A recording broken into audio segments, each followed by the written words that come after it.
Oke, selamat pagi semuanya. Assalamualaikum warahmatullahi wabarakatuh. Sebelum kita mulai kuliah ini, kita panjatkan dulu berdoa menurut keyakinan masing-masing. Berdoa, kita mulai. Oke, selesai. Kita lanjutkan materi yang kemarin. Ini lanjutan materi yang kemarin ya. Kalau materi yang kemarin kita sudah memperoleh data. Data itu mau diapakan untuk menjadi suatu informasi. Nah, kemarin sudah kita pelajari tentang distribusi frekuensi, kemudian tentang ukuran tendensi pusat, mean, median, modus, dan teman-temannya ya. Nah, pada materi hari ini kita akan mempelajari tentang bagaimana data itu bervariasi ya. Supaya kita tahu kalau hanya nggak bervariasi namanya bukan data ya, datum ya, satu aja nggak variasi ya, ini harus bervariasi. Nah, topik-topik yang akan kita pelajari hari ini adalah, pertama adalah ring, kemudian simpangan rata-rata, simpangan baku, kemudian koefisien variasi ya. Nah, mungkin nanti yang terpenting adalah tentang simpangan baku ya. Yang dimaksud dengan variasi itu artinya gini ya. Jadi kalau data sama, semua data dari 100 orang misalnya mempunyai tinggi yang sama, itu berarti tidak bervariasi ya. Berarti mean-nya akan sama, medianya akan sama, modusnya akan sama, dan simpangan bakunya akan sama. Nah, simpangan bakunya pasti 0 lah, karena nggak variasi. Nah, berarti data yang tidak variatif. Nah, semakin variasi data, maka data itu akan menyebar ya, menyebar. Nah, sebaran itu bisa kita hitung dengan menggunakan beberapa nilai ini. Ya, salah satunya adalah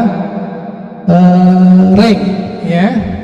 Ini ukuran yang paling sederhana ya, ring atau jarak ya. Jadi kita bisa menghitung nilai yang terbesar, kemudian nilai yang terkecil. Nah, misalnya ada suatu kumpulan data, ada 4 ya.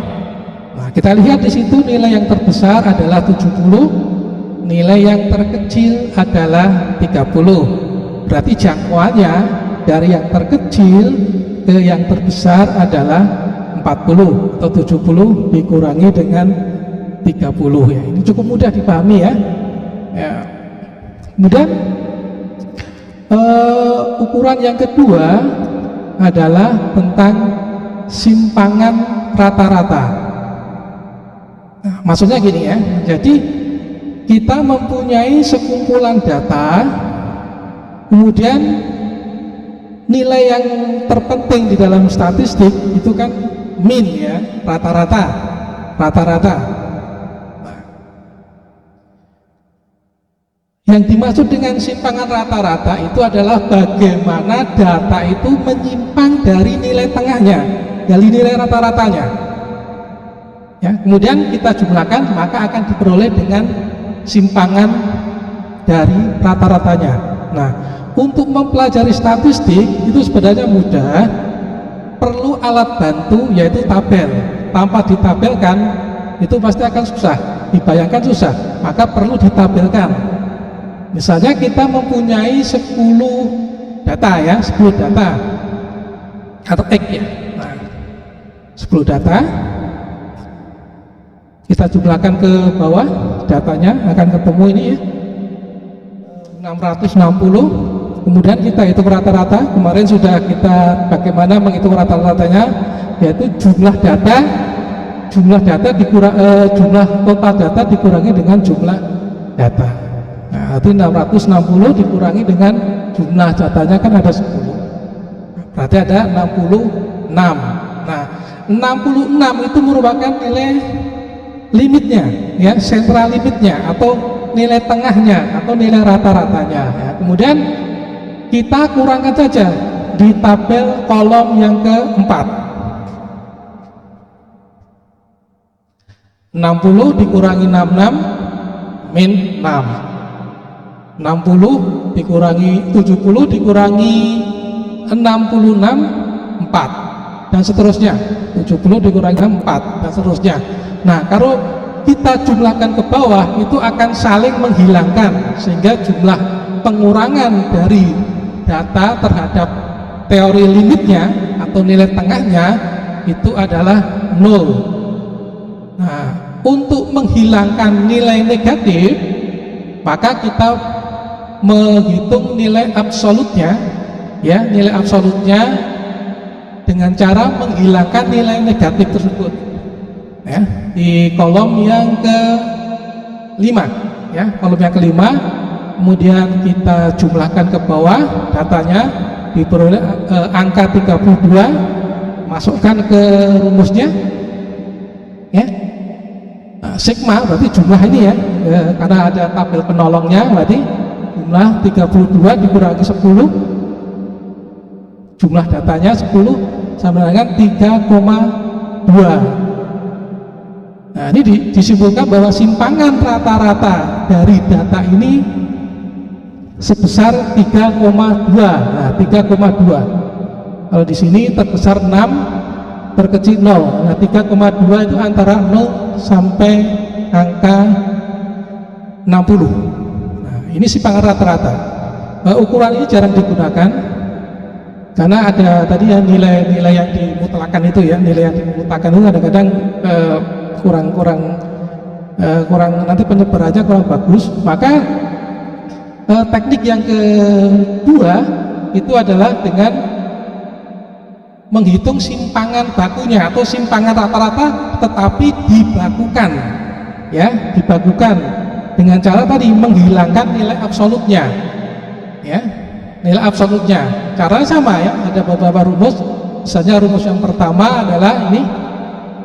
Nah, ini semua kalau kita belajar statistik maka harus menggunakan tabel penolong.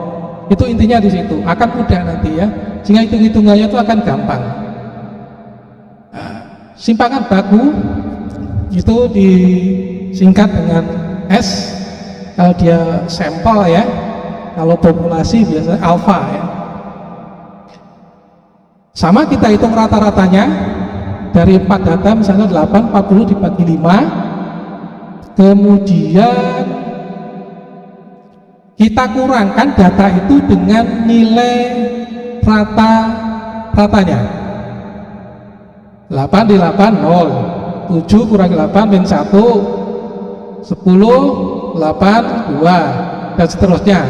Nah, kemudian kolom yang ketiga itu kita kuadratkan, ya, kita kuadratkan, bukan kita absolutkan tetapi kita kuadratkan. 0 kita kuadratkan, 1 kita kuadratkan. Nah, kalau dikuadratkan maka otomatis akan menghilangkan angka negatif. Nah, semuanya akan positif, ya, semuanya akan positif.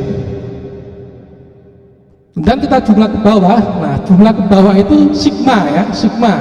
Berarti sigma X1 dikurangi X kuadrat itu 30. Masukkan ke dalam rumusnya 30.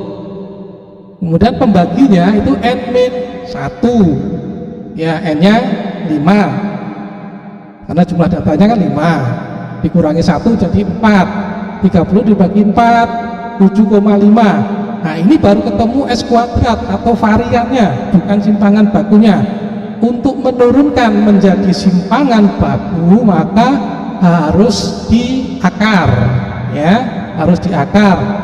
Maka menjadi 7,5 diakar sama dengan 2,74. Nah, ini adalah simpangan baku atau simpangan tipikal dari data 4 sampai 11. Nah, ini, ya, ini yang terkecil adalah 4, kemudian yang terbesar 11. Nah, rata-rata 8. Nah, data ini mempunyai tipikal 2,74. Nah, 2,74 ini berada di antara nilai negatif 4 sampai dengan nilai 3. Nah, dia mewakili dari nilai tipikal dari data tersebut. Oke, kita lanjut. Ini rumus jika datanya sedikit ya. Jika datanya cuma bisa kita hitung sedikit ya. Tetapi kalau kita mempunyai data yang ini ada rumus lagi ya. Tadi rumus yang pertama dengan cara menghitung rata-ratanya dulu. Tapi kalau kita tidak mau menghitung rata-ratanya, kita bisa langsung mengkuadratkan dari datanya itu. Ya, ini harus dihitung rata-rata dulu kalau pakai rumus ini. Karena kita butuh X-barnya ya, nilai rata-ratanya. Nah, kemudian kalau ini tidak, ini tinggal kita kuadratkan nilainya, datanya 8 kita kuadratkan, semuanya kita kuadratkan, kemudian kita sigmakan ya, kita jumlahkan ke bawah. Ya, perhatikan di situ kita rumusnya, kita tinggal masukkan jumlahnya saja. Ya, kita masukkan 5, N-nya 5, sigma X kuadratnya 350 dikurangi sigma X 40. Nah, ini 40. Nah, kita punya nilai yang penting ini kan. Nah, 40 kita hitung ke bawah, ya hasilnya akan sama. Nah, jadi ada dua teknik untuk menghitung simpangan baku, yaitu bisa menggunakan rumus, kita hitung dulu rata-ratanya, kemudian yang kedua kita menggunakan kuadratnya ya, kuadratnya. Nah, kalau datanya banyak ya, misalnya sampai 100, tentu saja kalau kita membuat tabel penolong yang pertama ini akan terlalu banyak ya, akan terlalu jauh banyak. Nah, untuk itu maka kita buat tabel dalam distribusi frekuensi bergolong. Nah, ini materi yang kedua kemarin ya, materi pertemuan yang kedua, kalian sudah bisa membuat bagaimana membuat kelompok-kelompok data. Nah, dengan rentang berapa, kelasnya berapa, interval kelas, panjang kelas berapa, ini sudah saya jelaskan pada pertemuan yang kedua. Nah, F1 adalah jumlah data dari rentang 31 sampai 40. Jadi 31 mungkin ada 1, 38 ada 1 misalnya, itu 2. Data yang masuk dalam kelas 31 sampai 40, bisa 32, bisa 33, bisa 3 sampai 39, itu jumlahnya ada 2 yang masuk ke situ ya. Nah, itu sudah kita pelajari kemarin. Kemudian XI adalah nilai tengahnya ya, dari 31 sampai 40 itu kan tengah-tengahnya itu kan 35,5 ya, sama. Kemudian X barnya adalah rata-ratanya. Nah, kemudian kolom berikutnya gampang kan, cukup kita mengurangkan saja. Kolom yang ketiga dikurangi kolom yang keempat, ya ketemu kolom yang kelima. Cuma mengurangkan. Kemudian kolom yang kelima kita kuadratkan, masuk ke kolom yang keenam. Kemudian kolom yang ketujuh kita kalikan dengan kolom yang kedua, ketemu. Kemudian kita jumlahkan ke bawah. Ya, kita jumlahkan ke bawah. Nah, yang kita gunakan adalah nilai-nilai yang bawah ini. Kita masukkan ke dalam rumusnya. Ini masukkan ke sini. Ini 80 masukkan ke sini, kurangi 1, 79, nah ketemu ini kita akar. Nah, maka akan ketemu simpangan baku berkelompoknya ya. Oke, cara yang kedua, jika tidak dihitung rata-ratanya, sama saja dengan tadi ya, kita tidak usah menghitung rata-ratanya, cukup kita kuadratkan saja ya nilai tengahnya. 31 sampai 40, nilai tengahnya 35,5 ya. Kolom yang ketiga itu kita kuadratkan, ketemu kolom yang keempat. Kemudian kolom yang kelima itu kolom yang kedua kita kalikan dengan kolom yang keempat, kolom yang ketiga. Ya, terakhir kolom yang 1, 2, 3, 4, 5, kolom yang kelima kita kuadratkan, masuk ke kolom yang keenam. Nah, dari kolom itu kita jumlahkan ke bawah, sigmakan ke bawah, masukkan ke dalam rumusnya.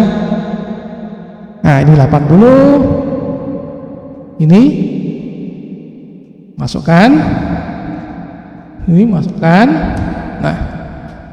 Nah, tinggal masukkan dan kita hitung, akan ketemu variannya ya. Variannya adalah 204. Nah, itu kalau di akar ya, kalau di akar nanti sama ya, di akar sama 14,28. Nah, kita ada rumus lagi ya, ada cukup banyak ya menghitung simpangan baku dengan menggunakan beberapa variasi rumus, tinggal kita pilih saja. Nah, misalnya ini yang terakhir bisa kita menggunakan kode atau mempersingkat dari perhitungan ya. Oke, sama misalnya dari kolom 1, 2, 3 itu masih sama. Nah, kalau di sini kita menggunakan pengkodean, di mana aturan dari pengkodean adalah nilai yang frekuensinya paling banyak itu di kode 0. Ya, di situ nilai yang paling banyak adalah di kelas 71 sampai 80 ada 24. Nah, itu 0. Kalau ada dua yang sama ya, ada dua yang sama ya, berarti kan tidak ada nolnya, maka ada -1 dan 1. Nah, kebetulan di sini sebagai contoh yang paling banyak cuma 1. Misalnya kalau ada dua yang banyak, misalnya 71 80 itu 24, 61 72 juga 24, maka pengkodeannya tidak mulai dari 0 tapi mulai dari -1 dan 1, kemudian 3, 4 dan seterusnya. Nah, di sini kita kodekan 0, kemudian data yang lebih kecil dari frekuensi dari 24 itu negatif semua, kita kasih angka negatif semua. Kemudian yang lebih besar kita beri angka positif. Nah, dan kolom yang C1 itu ya, 1, 2, 3, 4 ya, kolom yang keempat itu kita kuadratkan. Kemudian kolom berikutnya kita kalikan dengan kolom yang kedua, 2 kita kalikan dengan negatif 4 ya, negatif 8. Nah, kemudian kolom yang terakhir adalah perkalian dari kolom yang kedua dikalikan dengan kolom yang keempat ya, keempat. 1, 2, 3, 4, 5 ya, kelima ya, 2 kali 16 32 dan seterusnya. Kemudian kita jumlahkan ke bawah, 80 3 161 ya, masukkan ke rumusnya seperti tadi ya. Tinggal untuk perhitungan kita menggunakan bantuan dari tabel penolong ya, bantuan dari tabel penolong. Supaya apa? Tujuannya adalah supaya lebih mudah ya. Oke, ini adalah intinya ini ya, jadi statistik ya, statistik untuk teoritis ya, untuk teoritis kalian memang harus belajar untuk manualnya dulu ya. Tapi kalau untuk praktis, ketika nanti sudah bekerja untuk analis data, ya tidak mungkin ya kita melakukan perhitungan secara manual seperti ini. Dengan kemajuan teknologi komputasi yang sudah semakin canggih, ya seharusnya perhitungan ini kan sudah bisa diwakilkan oleh komputer. Nah, apalagi sekarang sudah banyak sekali program-program komputer yang bertujuan untuk analisis data statistik. Ya, berarti kalian menguasai manualnya itu sebenarnya itu belajar statistik klasik ya. Tanpa tahu teori statistik pun sebenarnya kalian mempelajari tentang program-program statistik di komputer itu sudah bisa untuk analisis data ya, untuk komputasi sekarang. Karena sekarang kita sudah berhubungan dengan data yang jumlahnya besar atau big data, bisa jutaan, bisa ratusan ribu kan, ratusan ribu akun, banyak itu kan. Nah, kalau kita hitung secara manual dengan tabel-tabel seperti ini kan jelas sangat tidak efisien untuk waktu. tidak efisien untuk waktu ya. Nah, ini hanya bagaimana kita belajar statistik klasik ya, statistik klasik yang tahu bagaimana konsep logika dari perhitungan itu ya. Kemudian untuk prakteknya nanti di dunia kerja tentu saja kita akan menggunakan software ya. Banyak sekali software yang bisa kita gunakan, entah itu yang berbayar, harus beli lisensinya, misalnya SPSS, Stata, Minitab, Evius. Nah, tergantung penggunaannya, banyak sekali ya, banyak sekali. Ataupun yang gratis ya, yang gratis banyak juga yang gratis yang bagus. Nah, nanti bisa kalian coba ya untuk praktikumnya. Nah, misalnya Jamovi itu bagus ya, gratis, bisa kalian download gratis untuk latihan analisis data statistik, bagus. Kemudian R, nah, bagus. Nah, oke. Sebagai contoh gini ya.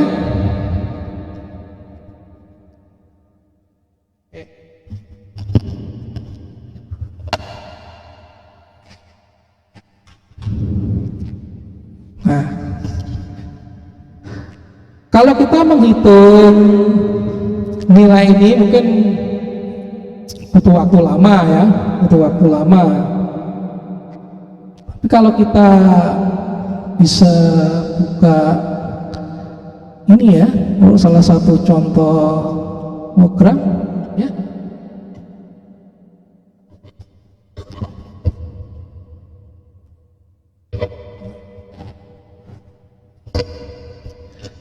Jadi dengan bantuan software, maka perhitungan komputasi itu akan lebih mudah dilakukan ya, dilakukan.